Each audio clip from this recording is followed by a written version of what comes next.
Okay, hello everyone. Welcome to today's HighRoad U webinar. I am Suzanne Carowin. I am delighted to kick off our 2016-2017 year of learning. Today we are going to talk about using interactive content to convert prospects to customers. If you have any problems, just a couple of quick housekeeping notes. If you have any problems, please go ahead and use the chat feature, and we will go ahead and I will try to moderate at the same time and make sure that we've got audio and visual and everything is okay, and we've also recorded it. So for those of you who are just getting it on demand, I'm happy that you're listening, and we hope to have a really good time today. So let me go ahead and share my screen. All right, and let me go ahead and make that full screen. There we go. All right, so today we have a really interesting topic, and it's interesting for a number of reasons. And it's very pertinent to today's world because it's really indicative of many of the inflection points that are going on in our industry. And we're really seeing that we're all coming to the same conclusion that we need to do something differently. The people that we're trying to serve are different. Our approaches need to be different, etc. I'm going to poke a little bit of fun as we go through this, as I typically do. Because, hey, I'm Gen X and a little bit snarky. That's in our DNA. But we're going to talk about that. I'm just going to give you some of my own experience as we go through this and we work in the, heavily in the association industry. And some of the things we hear all the time, and talk about why some of these things are changing and probably need to change and what that means. But first and foremost, what are we talking about? Interactive content to convert prospects to customers, okay? For many of our organizations, actually, I think almost most, probably 95%, that we're in a world where we've got to grow, right? And we talk about growth strategies all the time at HighRoad U. It should be the #1 reason you want to move to marketing automation, okay? But the key is that the populations are changing, and we've heard it hopefully a million times about these different generations, and we need to do something, and that this user that we're now trying to design for is wholly different. And there's something that we've got to do on our end, okay? Our end as the association, that we have to start thinking differently. We have to start understanding digital differently, and we have to start thinking from a design perspective. So I'm going to use that word design quite a bit today. And I don't necessarily mean graphic design. It might be an element, but I mean that we actually have to start really thinking from a purposeful viewpoint of how am I going to set up some series of interactions to elicit a response, to make these participants active. Active participation is what we're talking about. And I think for so long we've heard this term engagement for many, many years now. I actually think it's too amorphous. I think it's too passive, and it just is too, what is that? It's too ephemeral. Engagement. I'm talking about action, active participant. That is a lot easier to measure, and I need to have discrete data to say I can clearly see that this participant is active, right? So we're going to start using that same idea of active participation, just like you clearly know when there's an active member, a lapsed member, right? A member that's completely expired. But we're talking about the active participant today. So we're going to talk about why interactive.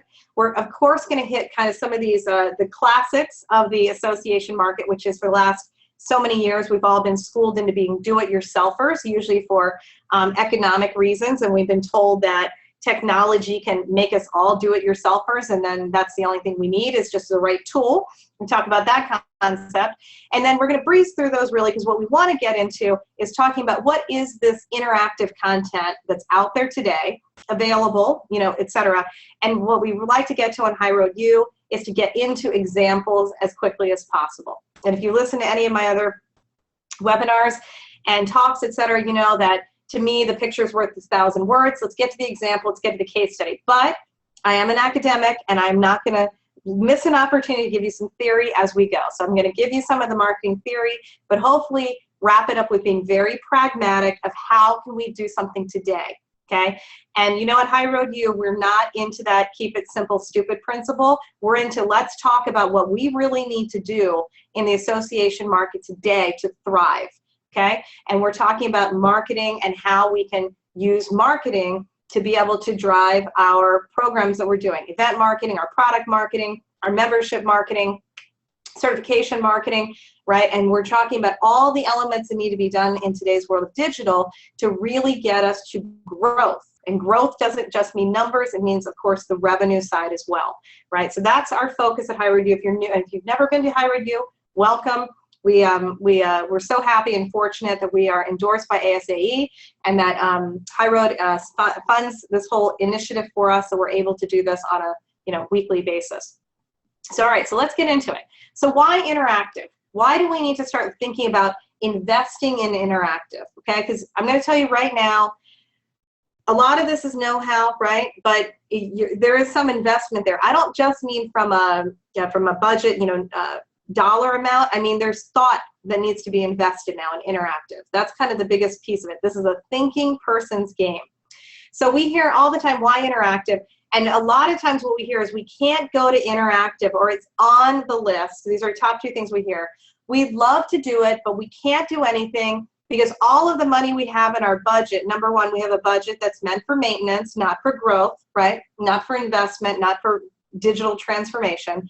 Or that all of the money we're spending is currently going to our email vendor because we have to buy a massive block of email, and it's all going to them, and then we're responsible for creating and sending all of the email, okay?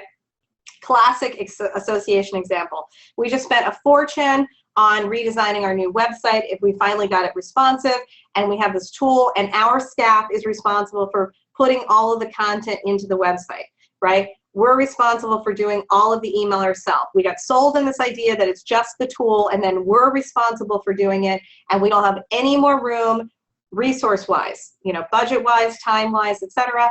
We don't know how to even fit interactive into our picture. We're going to have to put it into like the 2019 budget, and maybe we can get there. Okay, we hear that one all the time. So we want to talk about that because this is a big reason that there's a big inflection point happening in the market, because if that sounds like you're not alone. We got to retool what we're doing in those budgets to open up some space, or at least, or add on to the budget if we could. That would be great. But to open up some space so that we're reallocating our resources into something that's actually going to get our organization forward. We're trying to drive the business forward. So if we're just spending all of our money maintaining or doing what we did 15 years ago, 10 years ago, right, it's going to be pretty difficult to grow. That's going to be a real challenge.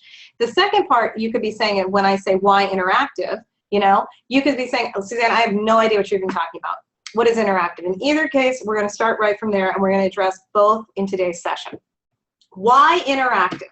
Okay, why do we need to talk about interactive content, right? Why? And it's because of this phenomenon right here. It is the absolute apathetic, bored, not engaged, almost asleep, ignoring you, could care less. Here comes the 99th email for the day, right? Member who you're trying to target, or worse, a non-member, a potential customer, a potential participant, potential registrant, potential donor, potential member, etc. If we are at the point where we have to agree, because our fear is we all send too much email. Is it the volume of email that's the problem? Maybe, right? I can't say without knowing you better, but it's probably also what the email's doing and probably not doing, okay? And probably it's because the email that you've been sending in today's world hasn't really fundamentally changed from the year probably 2002, right? Probably 2000, 2002, early 2000s, okay? And we're talking now more than a decade. We're talking 15, 20 years in, and substantially the only thing that's changed with your email is that maybe you made it responsive so you can read it on mobile phone, okay? But that's not the crux of it anymore. And that's because why? You've been getting these easy tools where you have somebody on staff who's trying to put in content, and their focus has been on email production, and that's where their time's gone, and not on necessarily the creation side, the copy side, the creative side. Technology's been kind of dragging us down. And we're at an inflection point because we have to do something because our people that we're trying to target are asleep. They're asleep and we've got to wake them up. And why interactive is because it forces participation with the end user. And in today's world of digital, if you think about it, you and your phone, the way that you interact with your phone is you're actually constantly on the phone, you're interacting. It's an active relationship, right? It's not passive. I'm actively texting, snapping, posting, liking, etc. So that whole idea, if you agree, that smartphones have become pervasive, that this idea of the interaction piece of it is something that we probably need to take into account today and look to say, how are we going to break through the, separate ourselves from the 98th email, from the 99th to our email? Well, we probably better do something that's a little bit different, right? Also, we need to think that email is kind of the #1 driver back to our website. How do we get people back to our website? We probably need to make that a little bit different. We also have to say, how do we wake people up and say, hello, our organization is out here, and if only you knew about it, you too would want to think about becoming a CPA, think about becoming a dental hygienist, think about whatever it is that your organization does, okay? So we have to really kind of say we're at an inflection point in the market because we've been laying on and layering on email to web for so long that people are now, they're tuned out. And I think most of us can agree with that. They're tuned out, it's boring, and they certainly probably don't expect a lot from an association, okay? But on the other hand, they probably don't also cut you a break. They're not really differentiating you from any other brand, okay? So the problem is we've got users that are asleep or sleepy at best and or don't even know that we exist. So apathy, right, to the nth degree. So we got to figure out how are we going to wake it up. And one of the ways to wake people up, to disrupt them in a good way and say, hello, we're here, is using interactive content because it forces active participation. If they choose to ignore it, that's okay, because we're not trying to get everybody to participate anymore. That's not the key. The key is we're trying to market. We're trying to figure out who's going to participate with us and if they're the right people. And if they are, how can we move them down a set series where they're telling us via their interaction, that's who we should really focus in on. That is a wholly different mindset than looking to say, I am going to send a blast email to 20,000 people and I'm going to spend copious amounts of time wondering why people aren't opening my email. And I'm going to study the non-openers, right? And I'm going to study why aren't people clicking. Okay, instead of saying, no, let's spend our time focusing on the people who are clicking, are opening, who are they, and how do we get more people like them? And we don't want to blast them. We want to have this series of interactions. So that's why we're doing it, because we've got to fight the sleepiness, right? We got to wake people up. We got to get excited about your association brand again, and maybe for the first time. For so many organizations, we're trying to get to those millennials, and they just don't even know that you exist. Okay, so how do we get in front of them? Now this picture I took off of that URL that I had there at the bottom of this newsletter, and I had to interject this because this came straight from the article. It's from 2013, but it was so apropos. I would be remiss if I didn't include it. So what the email says is that here's what you don't want to do with email. Like, I'm tired of receiving emails, this is the author's words, with a boring subject line like July newsletter, right? With long paragraphs that are hard for me to read or scan quickly, with information that isn't relevant or interesting to me, right? That you put it in, but it's not really personal to me. And if you take just these 3 things, these 3 bullet points, and you say, let me assess my association's emails and say, how many of these match up? I will tell you, because we do a lot of email consulting, that sadly, the majority of associations would be guilty of these 3, right? So fundamentally, that's what I'm saying. You've been sending email. Maybe you keep getting an easier and easier and cheaper tool to send the email, but fundamentally, the content, the construct, the premise of your email has not changed in probably 15 to 20 years, right? And just making it so that it works on mobile still doesn't get you there, because fundamentally, you haven't been designing for the active participant. And if you're designing for activity, you're going to pick out different elements, different subject lines, different images, different format, etc. And that's kind of one of those big shifts that's occurring in the market. Why? Because we got to wake people up. Not only do we have to wake them up, we have these moving targets for us. And so I thought for everyone, since it's the start of our academic year here at HighRoad U, I would give one of my favorite resources is Pew Research Center. If you're not subscribed to some of their reports, I would highly, highly recommend it because it has so many just good data points to understand population. And if you're like me and you're a social marketer, you work in populations. So just to remind everybody, who are we designing for? So if we're designing for an active participant that falls within a baby boomer age range, that might be wholly different than somebody who we're designing for Gen X. Like I said, we're snarky, hard to get to, things like that, very small small population, versus let's say the almighty millennials. And so also we have to say, do we understand these? Do we understand which tools we can employ? What's going to be interactive? Who's going to need it, etc. And over here on the right, I have our, I thought a great way of looking at our populations and looking for who should we be designing for. So if we look here, the top line is the millennials, the middle line is the boomers, the kind of gold line, and then the teal line is Gen X. And you say, great, let's look at who are the most people, right? And then who should we want to grow into? Let's say we want to develop new members, develop new people to come to our events, etc. Okay, where do we have the most people that we could go get? And if you're like many an organization, you look at that top line, that darker green, and you go, ooh, that line looks good. And right there is the boomers are not too far behind in 2015. They're actually exactly at the same point. And at 2016, we start to see the decline of the boomers and the increase in the millennials, but you're looking right there. And I will tell you, because we do a lot of email consulting, like I said, that most of our organizations are still designing for the gold line. They're designing for the boomer. And so if we need to grow and we're designing for the boomer, but we want to grow and get new millennials, right? And they don't, one, don't know who we are, and two, are used to in relationship that's on this, we probably are going to miss the mark.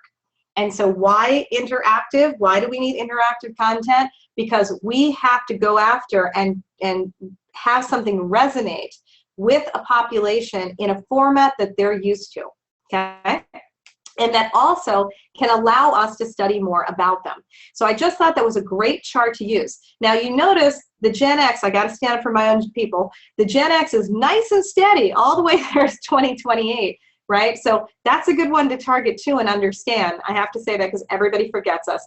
But you see, we're nowhere near the population, of the millennials. However, we are older, so we might maybe for your market have more money. So you might want to consider that one, right? If you haven't been really separating those out to say, how would they need interactive content? What would help them?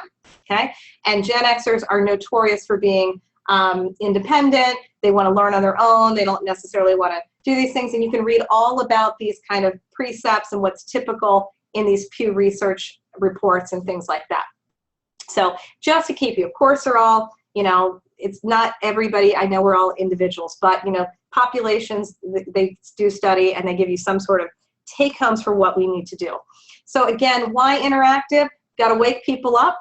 And from that one, I think probably we need to re-engage the boomers. They're the ones who might be asleep. They've fallen asleep at our email wheel. They've fallen asleep. We got to wake them up. We got to get them back engaged. We got to understand what's going to keep them going.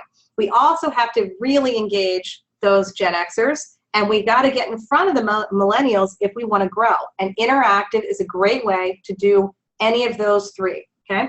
But remember, they're going to be probably different in our approach. Okay.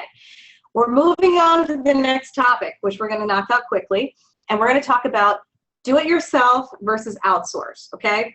I can't say traditional, but the very common way that technology has been handled in the association industry in the last, I'd say, 15 to 20 years has been, hey, it has to do with the website, it has to do with email, it has to do with social media, right? It has to do with mobile. What's our solution? Go get a tool and let's be a do-it-yourselfer, right? So we just find ourselves continuing to buy new tools, platforms, switching platforms, just changing AMS, get a new email provider, change our website, change this, you know, get Hootsuite, take away Hootsuite, get, etc. We keep buying tools and trying to be do-it-yourselfers.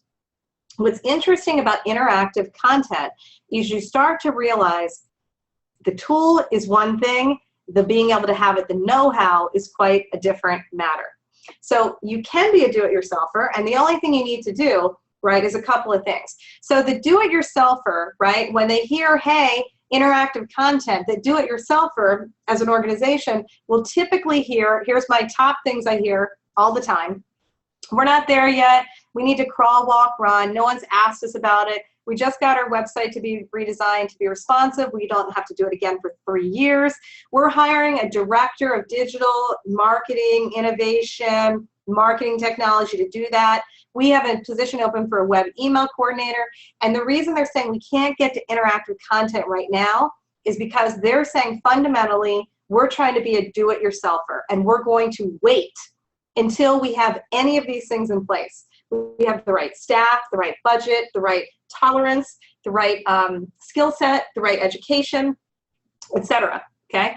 Or they have a misunderstanding about interactive content, and they're thinking like somebody like a director of digital is going to come in and do this type of work, or that a web email coordinator is capable of doing that. Okay? So these are the common things, and where I'm going with that, obviously, with interactive content, is that this is not a do-it-yourself situation. It could be if you have a couple of things in place, right?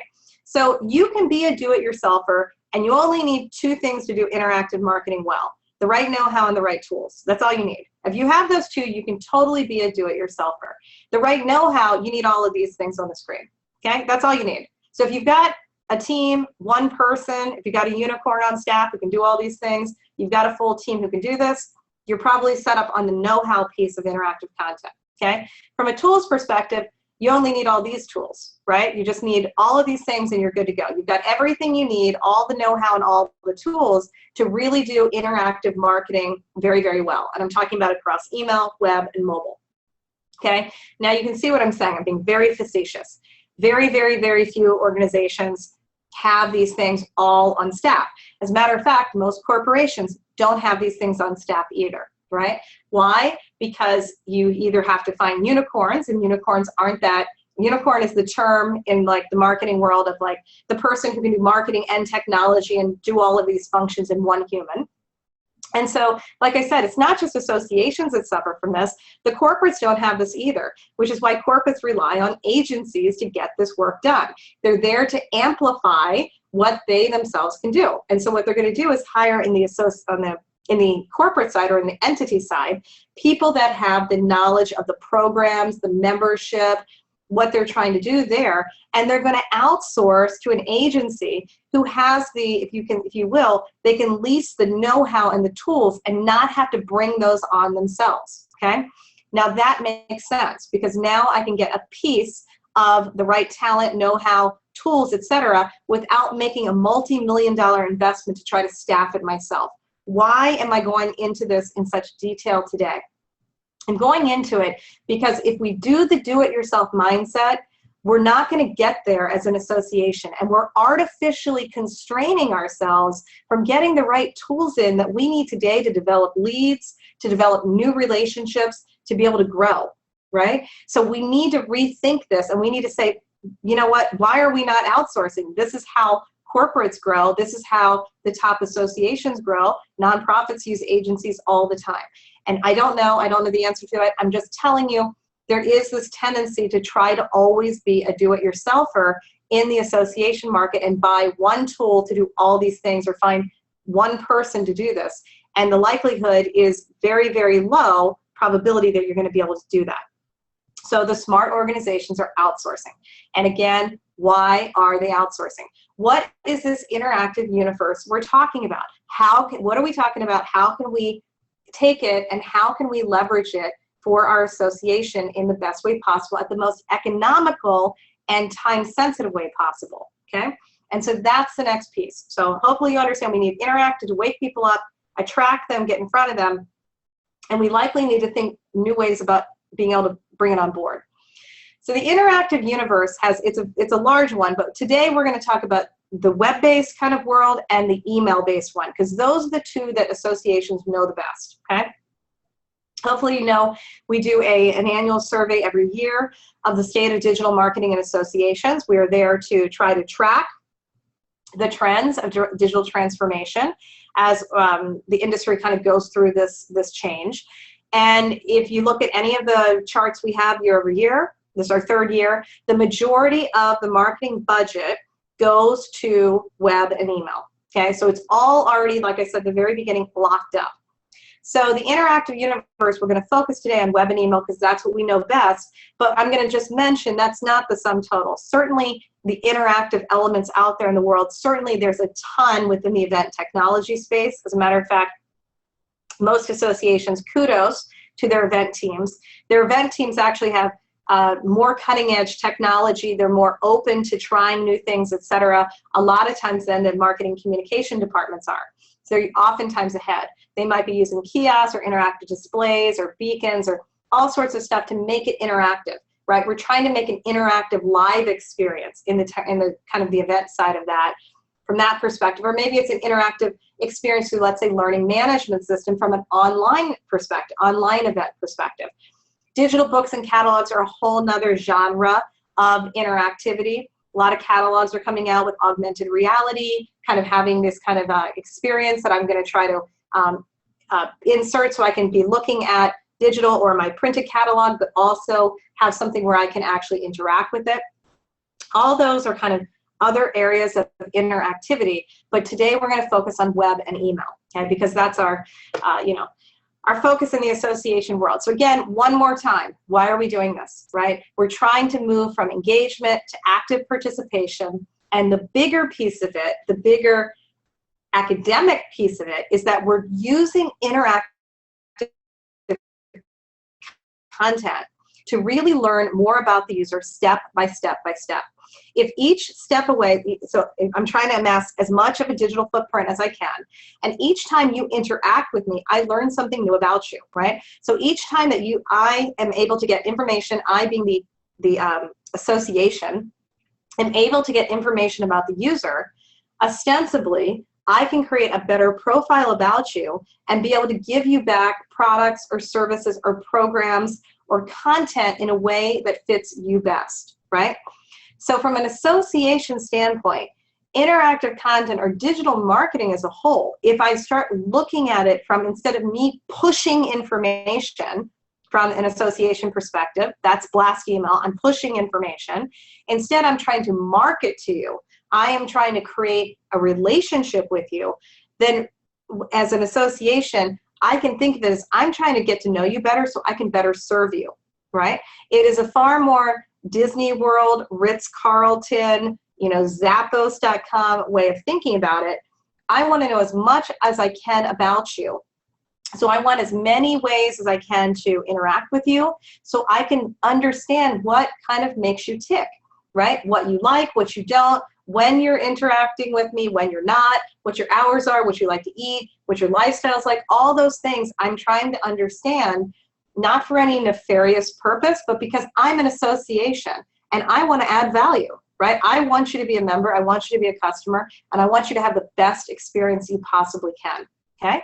So that's really the purpose of interactive from an association standpoint of what we're trying to drive towards. So I told you that the rest of our time, as I want to get to, is spent with lots of examples. So we're going to get to the lots of examples part. So this is kind of what we mean for today's purpose of talking about interactive content when we talk about web and email and some examples, okay? So what are we talking about? So one whole kind of area, if you will, interactive, let's call it type. One whole type of interactive content would fall along the idea of quizzes and self-assessments. So here's what we're going to do with our examples. I'm going to give you some examples, and then I'm going to give you some ideas for how we can apply it to associations. Because sadly, which is why we're talking about this today, we, at least from a HighRoad perspective, we don't see the organizations taking advantage of this enough. And why? Because they're trying to be do-it-yourselfers, right? They're not there yet. All the whole litany of reasons we can't get there. But let's talk about what is possible in today's world and how your organization could rapid fire take advantage of some of these ideas and employ them for your own purposes to be able to drive up active participation. Help us understand who should we be focusing in on and how can we go get our next whatever, millennial member, our next registrant, et cetera, et cetera. So quizzes and self-assessments are, bar none, one of the most popular types of interactive content. And the reason that they're so appealing is that they do two things. Obviously, they give me the opportunity as a user to interact. I can push things, etc. But more importantly, the reason that they're so popular with humans is that you can either use them as a self-learning tool, and I can learn more about myself. And for most individuals, especially when we're talking about Gen X and millennials, and baby boomers too, but let's just say most humans like to learn about themselves. Even more so, we're our favorite topic. Even more so, we like to know how we compare with others, okay? So that's one of the #1 things if you think about how do celebrity magazines work, gossip magazines work, how do you get buzz going? It's all about how you compare with others and perception. We've all like to benchmark. So quizzes and self-assessments are a great way to get people to interact with your organization's brand so you can start to understand who these people are. And what it can do for you is start to understand who maybe I should go after, right? Who is actually interested in becoming a member. So here's a couple of classic examples. So Orbitz, the travel company, has a quiz, and I'm not going to obviously go through the whole thing, but they have a little quiz that sits out on their website, and they employ it a couple of different places. And what you're trying to find out is your travel partner a perfect match. Now, of course, they're trying to sell corporate travel services to an organization so that you would book all of your employees' travels through Orbitz. So they're now taking this very lovey-dovey approach, and they're trying to say, hey, self-assess to say, are you really getting the best, value as you can out of your travel company? And obviously, the person who's interacting probably has some sense that Orbitz is trying to say at the end of it, if it doesn't rank high, you might want to consider us, right? So in the world here of interactive content, the assumption is that the user is quite smart. They're quite sophisticated. So already, the first time an actual user starts to take the quiz, they've already told me something about themselves, okay? They've already told me because they understand this little game that we're about to play. They understand, like, okay, we're going to go through this thing, and so you have to start then discerning, okay, are they just doing it because they're bored and they have time, or there's actually something here? And that's what we're trying to understand with this interactive component. Did they finish it? What kinds of answers did they put in? Did they actually get to the end where they got the result? All of those things. So back to Orbitz as an example. They set up this perfect match kind of quiz. You take the quiz to find out. And obviously, it takes you through a very easy series of questions. You can see here down at the bottom that you can see the little dots right here. So it's telling you, from a nice user interface perspective, especially if you're a certain age, et cetera, and you're used to being in digital, you understand how many dots you have to get through to finish to get to the end result. So I'm going to go ahead and describe my travel partner today. And if you notice what Orbitz does, which is very indicative of interactive content in today's world, is they keep it upbeat and fun and kind of lightweight, and they put in some personality of the brand where possible, okay? This is something where associations tend to get a little bit, about, because they're still moving out of a world that oftentimes is very buttoned up corporate, but now they're trying to go, maybe attract a very, familiar type of language, very casual, millennial kinds of person, and you need to maybe change up the tone and the content and the copy that you're using, okay? So Orbitz does a nice job of keeping it professional, but also being able to put something in there that's a little bit tongue-in-cheek. It's funny. So if you notice, how would you describe your partner? Tech-savvy, keeps up with trends, fun, okay? Trustworthy, dependable, but not overly excited. That's kind of the corporate one, right? And then the third one is kind of the facetious one, the old ball and chain. So they've done a nice job of keeping the traditional, so no one can accuse them of not being professional if you're of a certain type, but also putting something in there where it's already starting to be entertaining for the active participant now, right? And you notice on purpose they put it as number the third one. Ooh, number third. They put it as the third one, and that is because before I go to the next page, I should be slightly smiling like, okay, this is going to be fun. That helps to lead me into the next question, so I want to continue on, right? So they've very nicely crafted this interactive content to help lead me down this path, right? And kind of make it like, for those of us who are you know, of that age, et cetera, like Mad Libs, you know, kind of something interactive, find out what's going to happen. Those books we used to have where it's like, if you want this ending, switch to page 76. If you want this, if you think he should go through the woods, you know, go to page 82. All this type of intrigue and game playing you see in that interactive content world. So they've done a nice job of doing that. And obviously we step through the series, and at the end, we get to the point, are you ready to get your results? And now they come for the ask, okay? So the app has now, or you know, the interactive content has given me something of entertainment. They've given me, you know, 20 seconds of entertainment. I was like, oh, that was fun. And if I really now, I could either abandon ship and just say, yep, I'm done with that. Or if I really am interested, I'm now going to go ahead and put in my information. I got to give them something. They gave me something. Now we're in a value exchange. That's okay. This is not a surprise to me. I'm not like outraged, like, oh, I can't believe it. You're going to what? And I know that you're going to follow up with me too. Okay. So in interactive content, we know kind of the relationship we're entering into when we start to interact. I put in my email address, I get my results, and I'm able to then kind of see, okay, what their take is with me. Right? And so they're saying perhaps it's time to evaluate a relationship, and they give you a little bit information about it. They give you now their sales pitch, and now they're saying contact, and I can go further. Of course, you notice at the bottom, I can also encourage my friends to take this quiz.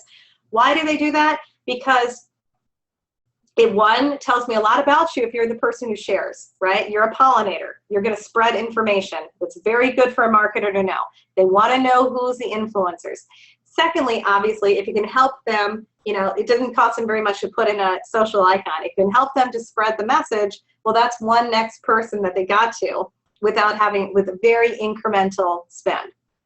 So that whole concept of being able to put out this interactive quiz, lead them through, right, from an entertaining perspective while still gathering information, and then having that value exchange where they provide me an email address or more information about them, I provide them my pitch. That whole kind of interactive, you know, methodology, you'll now see is used over and over and over again through different creative lenses to be able to get that kind of active participation going, okay?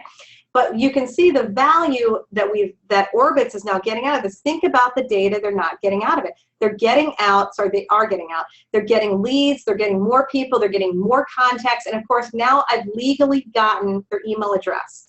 Now I can start to email market them. Now I can start to nurture them, okay? I didn't buy them, they didn't come from a mass market, I didn't get them from Dun & Bradstreet. I'm now organically capturing people who have actually said, I have a heartbeat, I'm alive, I'm interested in what you're saying, I'm interested in the brand, right? And I'm okay with having you give it another shot with me and trying to give it another go ahead to entertain me, right? Be able to pitch to me, etc. Right? So it's very, very high road, I have to say. It's very open to saying it's obvious what we're trying to do, but it's still subtle, right? So it's a different approach. It's not, do you want to join? Do you want to join? Do you want to join? Register now, early bird. It's not that in-your-face kind of thing, which nowadays comes off as a little bit obnoxious. This is really now, the user is respected, they're opting in, they're choosing on their time to interact, etc.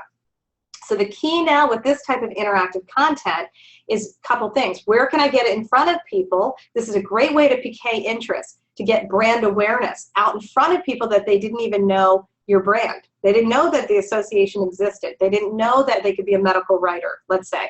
They didn't know that this was a profession. They didn't know that there's a trade organization fighting in their name. These types of quizzes and self-assessments are a great way to do that. Here's a second example of a slightly different flavor. This is Princeton Review. And Princeton Review has a couple of cool little ways that they do it. This one I think is easier to understand, much closer to thinking how many of our associations think. So instead of thinking, is an MBA right for you, maybe what you're thinking about is, our certification course right for you, right? Is this career the right one for you? Maybe your organization represents the entire genre of a type of teacher. Maybe you're trying to figure that out. Any of those kind of self-discernment, self-assessments, associations have, that's what a lot of times they're trying to do. A great way of getting in front, especially of millennials that don't know you, things of that nature, people that don't even know that you exist, okay? So same idea, I start down the path of taking this, number one, I have to get in front of them somewhere. So maybe I found Twitter, they said, hey, self-assessment tool, I don't know, saw it on a billboard, they saw it at my trade show booth, whatever it is, mobile app, what have you. They've gotten here to my website.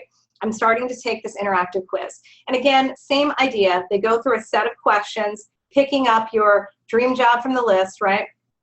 Coming on here, by the way, notice that director of a nonprofit's in there. So hey, little shout out to the nonprofit market for a dream job. And at the end of it, again, they get some sort of result, right? And you can retake it and see if you can, change your score. And of course you can share. So very similar to what we've seen. Another one I wanted to show you is that I was actually looking at what is the average 29-year-old nowadays, and this is an article that I will put it on the resources page. I think it's a good one. It's from earlier this year from The Atlantic, and it's not what most people think is the purpose of this article. But while I was researching this, I happened to see this Let IBM Watson Analyze Your Personality to Find Your Match. And I was piqued. My interest was piqued because I'm looking for interactive content. Here's a banner ad that's showing up that's being targeted to me. IBM did all the analytics for the recent US Open tennis tournament. So since I'm researching this already, right, I said, hey, how perfect is that? You know how many people that want to talk about the average 29-year-old? A lot of millennials are going to read that article. A lot of baby boomers are trying to figure them out too, and probably everybody else. So how great is it then that IBM knew that, they targeted it, they put that ad right there, okay? So we go ahead and we click on that, and I went here and there's an entire app that IBM has created, and what they're doing is they're making this cognitive scoreboard, and they're showcasing their know-how by building this interactive tool, and it's kind of half infographic, half kind of game board, etc. But it's just fun. It's got all these little factoids and snippets, etc. It's completely designed to showcase what they know how to do well without them having to go through and explain in a white paper form, or you go through and try to understand what is IBM Watson. They're just showing you, here's the end results of what our analytics can do. So they still have the who's your US Open alter ego. I come through here and I'm saying, great, I want to take the quiz. I go in to take the quiz, and look what they do. They say, for us to do your IBM analytics, to use Watson, go ahead now and put in your Twitter account so we can do this fun little game matching. Now, how much information did they just get by me saying I'm connecting in my Twitter account? For me, the end participant, it took one click of a button. All I said was authorize Twitter. I was already logged in. Of course I am. I'm already logged in. It says, go ahead and do it. If they weren't logged in, that's okay, because that's probably, maybe that's not who we're trying to target. They connected into Twitter. It's scraping through all of my Twitter profile. That's all kind of publicly available. It's pulling all that up. It's running some whole algorithm in the back, and it comes back and it says, hey, Suzanne Carolyn, here's who you're most likely tied up, matched up against. And they give you kind of all these categories, right? Where I am compared to this player, being curious and easygoing and reserved and confident, blah, blah, blah. But it took me 20 seconds. I got a lot of fun, and you know what, it says cognitive analysis created by IBM Watson, and I ended up saying what? IBM Watson. I walked away saying IBM Watson. That's really interesting, okay? So it's fun. What could that do for your brand if really you're saying, how would you match up to another CPA?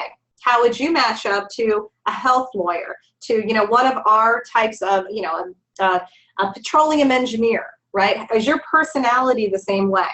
All of those types of interactive content ideas is something that you could be using to really piquet interest, get your brand out there in front of them, and get now a naturally occurring list of people that you can continue to market to and know. Now, they didn't ask me for my email address, but remember, they got my Twitter handle, okay? So now they can do a Twitter campaign that's going to come through Twitter for me and now get me to take the next step on that journey, which is perhaps converting me now to doing something where I do want to provide my email address, okay? So they're working kind of their magic down there to get to know me better and better and better and better, all right? So ideas for association. Those ideas of quizzes and self-assessments that we looked at, how could you employ those for yourselves? And if you're ready to do this today, please call us up. We'll build you one. But ideas for associations are where they can really take this to effect that I think. This is my prerogative on this.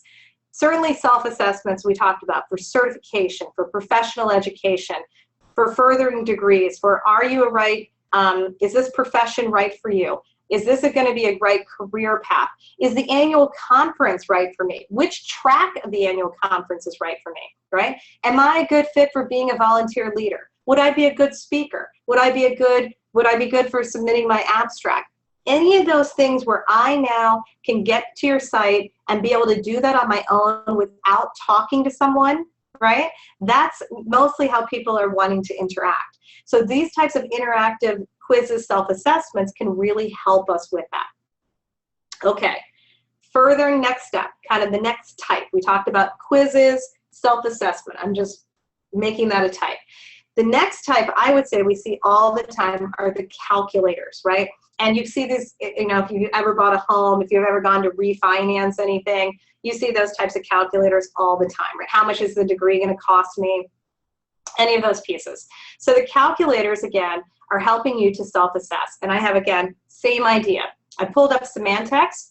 What they do is they have an ROI calculator for the benefits of using their product, right? And they're asking you to plug in a couple of numbers, put in your number of users, et cetera, et cetera. And it's the same type of quiz step. At the end of it, I get some sort of personalized results below, okay? I also, as you can see at the bottom, they're going to serve me up additional content to support this position. I can download a white paper.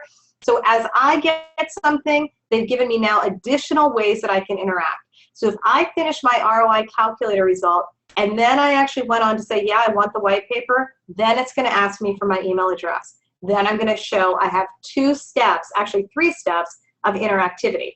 I started it, I finished the calculator, and I went on to get that white paper. That's showing something about me. Is it going to say that this is the right time to say, do you want to register? Maybe, maybe not. But what it is telling you is this person is more active than maybe the next person. That's where in the world of marketing automation, lead scoring comes in. These interactions, we're trying to put a number against and figure out who's the most active. If they're the most active, is that who we should go after? Are they more likely? Do they have higher probability? This is a social marketing aspect. Do they have higher probability that they will be the ones to convert to being a customer? So I'm using these interactive content pieces to help to kind of get whoever is most likely to buy to bubble up to the top, right? And I'm using that lead scoring to understand that. These are tools and techniques I'm going to be able to employ quickly for my brand through interactive content, right? So why not? So how could associations use calculators? These are some of the ideas I came up with. Amount you could save if your company was a member. So if you're a trade association, if your company was a member, you know, you would have saved this much in taxes or something like that because we advocated on these kind of issues.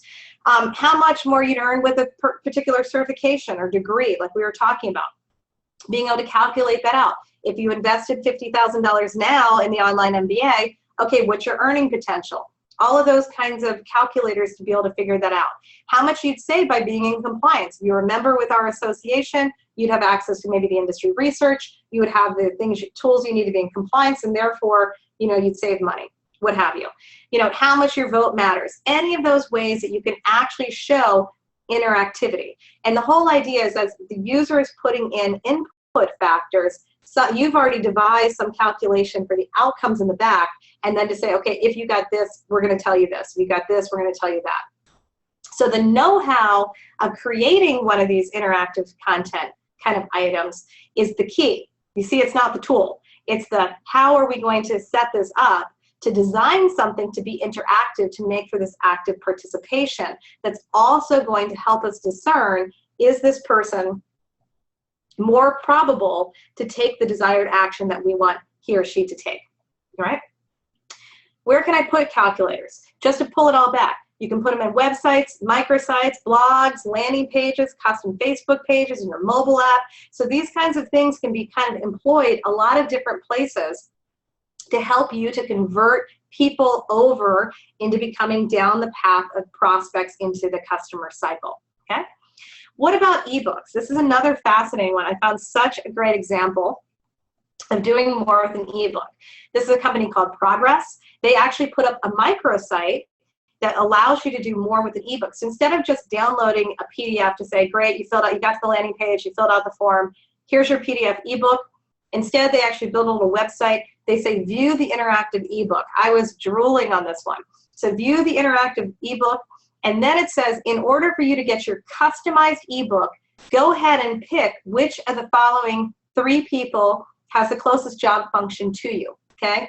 Now, if those are personas, I don't know what is, okay? So I'm gonna go ahead and say, I'm closest to, I don't know, like the CIO, right? So I'm closest to her, and I'm gonna go ahead and say, that's what I want, and by doing that, and then I ask another one. They really have me hooked now. I'm gonna give them more information. Now they're sitting there and they're moving me down that path. Now they're saying, answer 2 more questions to get your custom ebook just for you. And they asked me this whole series of questions, and again, I didn't have to type anything in. The interactive user design on this is beautiful. All I have to do is push a button, and it lights up as the dark, and I hit submit, and then it gives me my interactive book that's all for me. So it's picked out specific chapters for me that are going to be important, okay? And that means not everybody gets all the chapters. Now you can see up at the very top here, if you look up here, you can always have the option to say, I want to see everything. Okay, because a lot of us are like very curious, but doesn't that tell us something too? So if I got just maybe 5 of the 10 possible chapters and I interact with them, and then I come up here, well, I've got a pretty highly engaged user on my hand. Okay, so what a great way to do that. What a beautiful example of how to do that. Wouldn't that make a much better annual report? Or to be able to do career profiles or a deep dive on a critical issue, and you could say, here's our critical issue. Which one of these is closer to you? Are you an owner of a company? Are you an employee at the company? Those kinds of things. Wouldn't that be a very interesting? And then you can see the issue or whatnot, the industry research, what have you, from that perspective. Okay, that says a lot about you understand that you're not trying to do. This is the antithesis of blast email.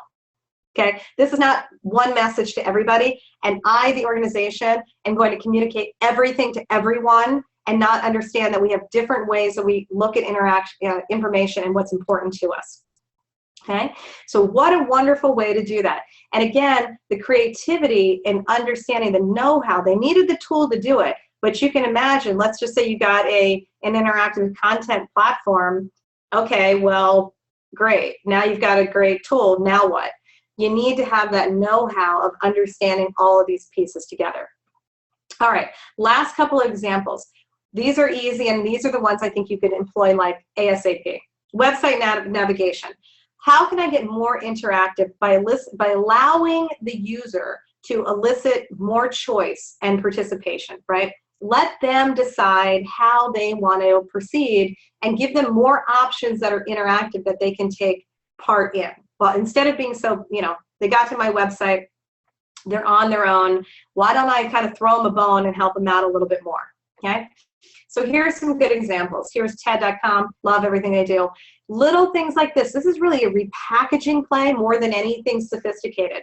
What they're doing here is they're using this let us surprise you, right? We'll put together this whole kind of, for them, webinar series. It could be for an association, on-demand seminar series, videos you have, and all it's doing is taking a list behind the scenes and just randomly serving it up to you and rendering it.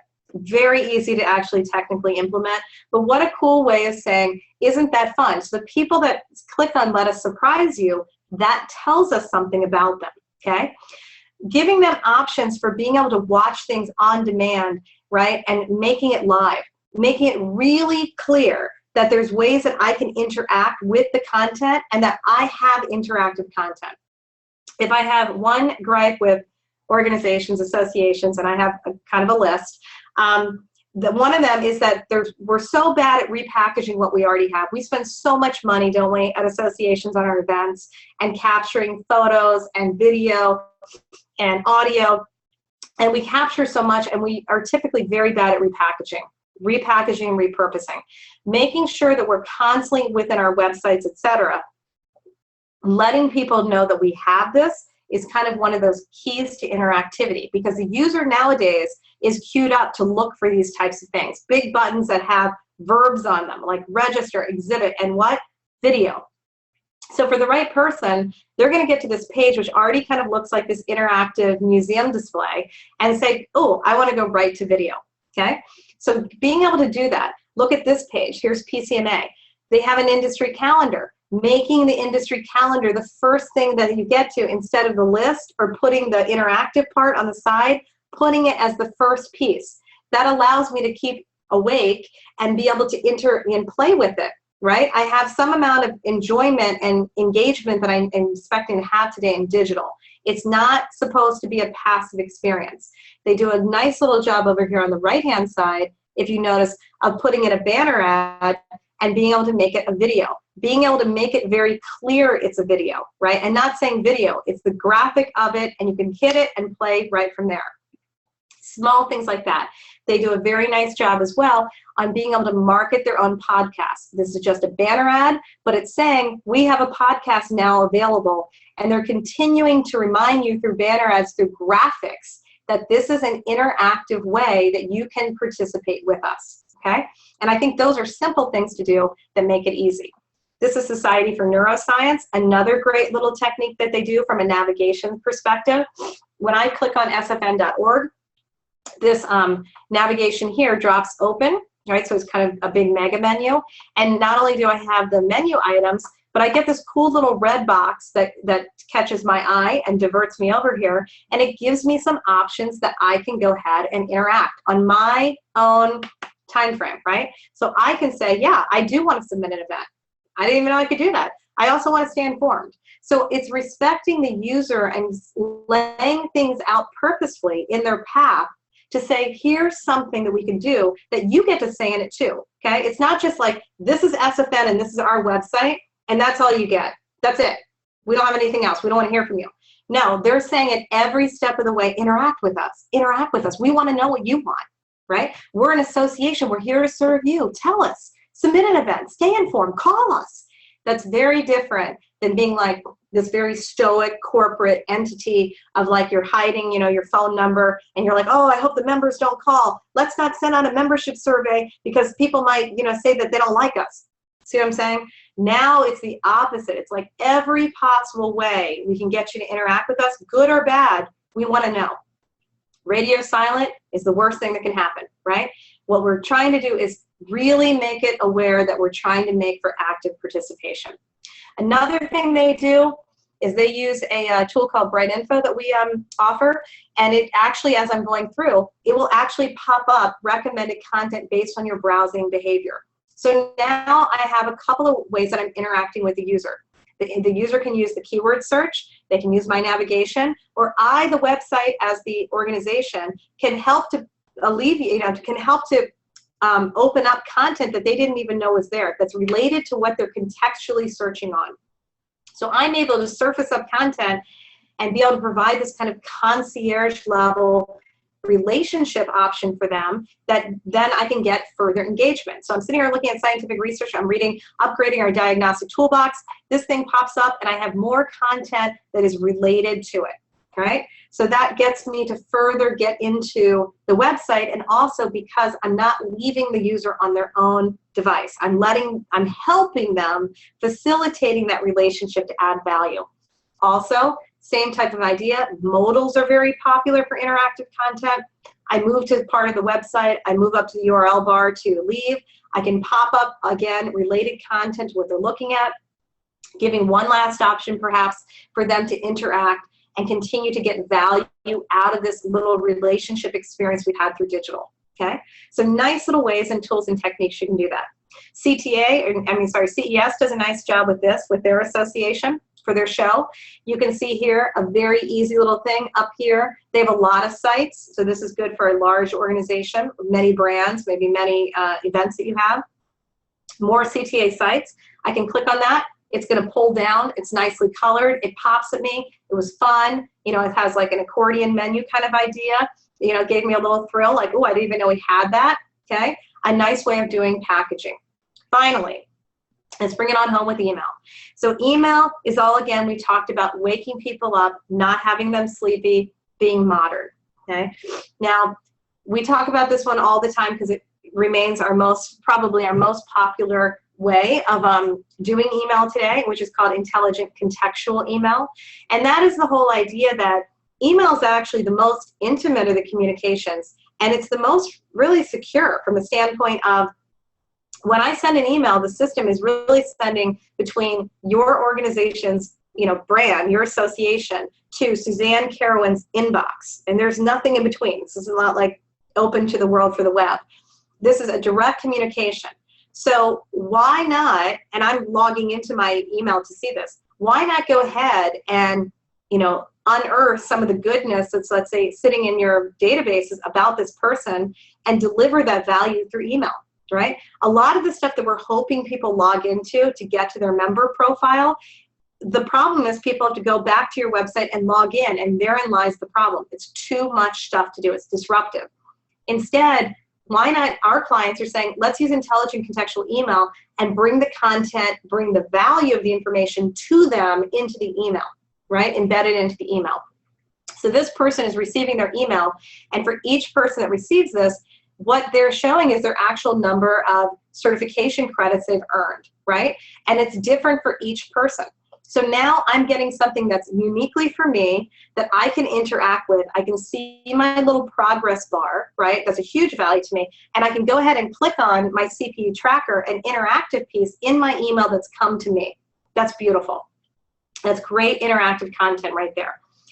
ASAE, if you get that, if you're a member, hopefully you are, you can also get the Associations Now Plus. This also is another example of intelligent contextual email. It's got a big button up there to customize it. Customizing it allows for the user to make choices. I can decide when do I want to receive it, how often, you know, what types of content I want in there. I've got choices I can make about how I want my interactive experience to be, in this case, coming through email, right? And why not? Because the system's sending the email. So I could say, I want to get my newsletter Tuesday at 10, because I'm going to be commuting somewhere, and that's where I want to get that. And you can do that because the technology can take care of that for you, because nobody's making this email. It's just being pulled through all the stuff, the algorithm's running, and it's spitting back the content. Great way of understanding what the user wants to do, etc. AGA does the same thing. This is American Gastroenterological Association. They're actually, again, making it really obvious. This is a personalized newsletter for Emily. Emily, do you want to get more content that's different for you? Go ahead and interact with us. Click on the button, create your experience, change up the content you get, change when you get it. And then the content you're getting, Emily, is relevant to you. You're a committee member, you're going to get this type of content. You're a certain type of gastroenterologist, you're going to get this type of content, right? So being able to do that and creating that interactive value creates for an experience that wakes me up. Emily's not going to say, hey, when this e-digest hits my inbox, right, when I said I want it on Thursdays, I'm actually going to open it because it's designed for me. You know why? Because I'm Emily and I designed it. That's a good interactive content. So I can be able to see that. So our clients are using those types of intelligent contextual email for newsletters, renewal notices, that idea of bringing the member profile to you. You know, being able to see, here's everything you did in a year at the time of renewal. Here's the money that you saved. Any of that interactive kind of content, being able to deliver it in email is something that many organizations are saying, now that makes sense, instead of, you know, again, manually creating all these email and blasting and saying all we're doing is push.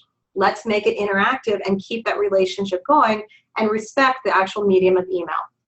Okay, I know we ran a couple minutes over, but you can see how much good stuff that was. So the summary of this whole session, when it comes to interactive content, is that these elements really are being employed by associations to help you to get in front of the right people, get your brand awareness, right, to be able to really move them down the path of the buyer's journey. right? Being able to whatever, obtain their Twitter handle like we saw with the IBM one example. Be able to obtain the email address like we saw in the Orbitz example. Being able to go in and get the right tool for the right person to see if I have a match, right? Maybe they do want to be a potential member or a potential exhibitor, etc. Being able to add these into the rest of your marketing campaign, right? So that we can understand who we should better target. These things act as little beacons for us to identify who we should be able to focus in on and what else we should be able to do. Who's our target population, and is what we're offering something that is that people want to buy, okay?